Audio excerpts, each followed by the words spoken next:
Hello guys, welcome to my channel. In this tutorial, you easily learn how to use single child scroll view for your Flutter application.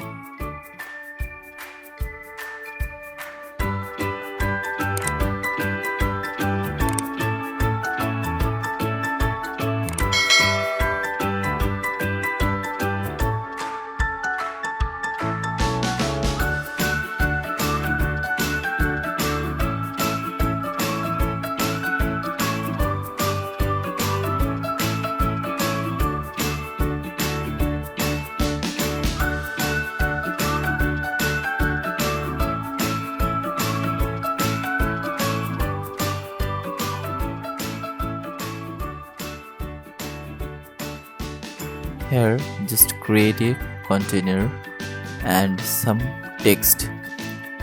You cannot scroll it. If you want to scroll it, just add here single child scroll view widget. Now here you can scroll it.